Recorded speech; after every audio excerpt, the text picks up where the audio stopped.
Leading Britain's conversation. LBC with Maajid Nawaz. Good afternoon, it's Maajid Nawaz here on LBC. Stay with us. Lots of you trying to call on the so-called gay cure therapy conversation. We will come back to that, so do bear with me, and we'll go back to the calls just in a moment. But right now, Carl Benjamin joins me. He's a British YouTuber, better known by the online alias Sargon of Akkad, appears to have been deplatformed by yet another online platform known as Patreon, which is a fundraising platform online. Without warning, Carl Benjamin, Sargon of Akkad, has become demonetized, yet YouTube still remains. And it got me thinking about the nature of these tech companies and the increasingly opaque way in which their decisions are being made as to who stays on the platforms and who doesn't. Carl, thank you for joining me. Speak to me. Oh, hi, Maajid. How are you? I'm all right. What's gone on? Why have you been kicked off Patreon? Honestly, I mean, to jump to the chase, it's political deplatforming. I'm an opponent of political correctness. Patreon is a Silicon Valley tech giant, and they are pro-political correctness. And this has been probably coming for quite some time. So I've used their platform for years now with absolutely no problems, because the rules of the platform are obviously things that happen on the platform must be polite and moderated and quite middle class, frankly.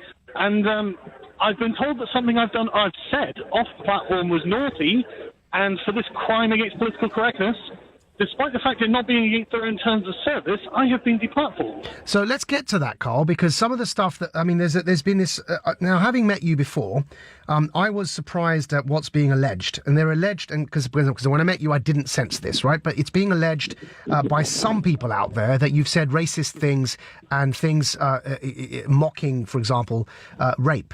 Can you explain that? Can you kind of give your perspective on that? And is there a context to that, or you just accept that some of the things you said in the past were just a bit perhaps ill-considered? Well, I've never mocked rape, obviously, and I've never abused anyone, obviously. But I suppose a lot of what I do online is in the atmosphere of a comedy club.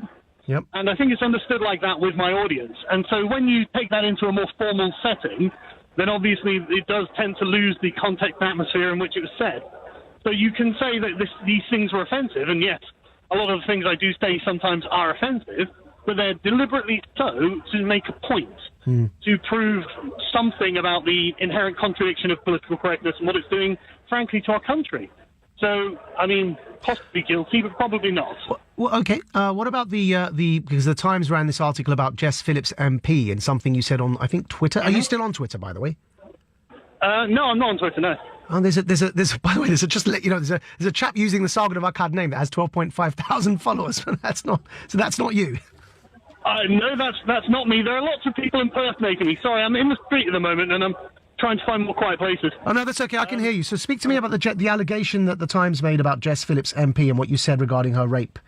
Oh, was it? Well, I didn't say anything regarding her rape. So this was in 2016 when she was trying to attempt the Reclaim the Internet campaign. Now, Jess Phillips is a feminist, a notorious feminist activist, an MP, and she has a network of feminists who were trying to gain control of social media and what could and could not be said on there. I don't believe that they should be the arbiters of what can and can't be said on social media, because I don't think they can be trusted with their own rules, very much in the same way as Patreon, in fact. And so I tweeted at Jess, and it was a rude tweet, don't get me wrong, it was the purpose to be rude, but the point was you couldn't misconstrue it as a threat.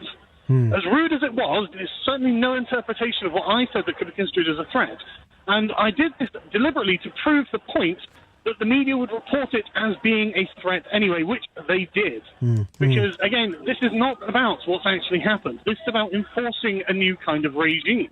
And I don't like that. So what about tech companies they're private companies, right? So do you see this as a free speech issue? If they decide for political reasons that they don't like your views and they say you can't any longer use our platform, is that a free speech issue, or is that a private company has the right to decide who uses their service issue? Well, I mean, this is the eternal question that we've come to with the internet.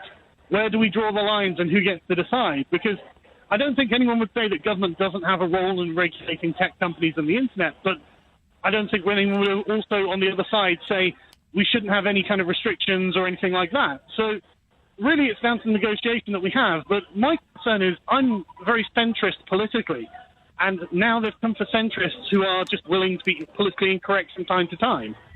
And I mean, we knew that it's hard to make an argument to not deplatform the alt-right unless you're, I guess, a free speech extremist like I am.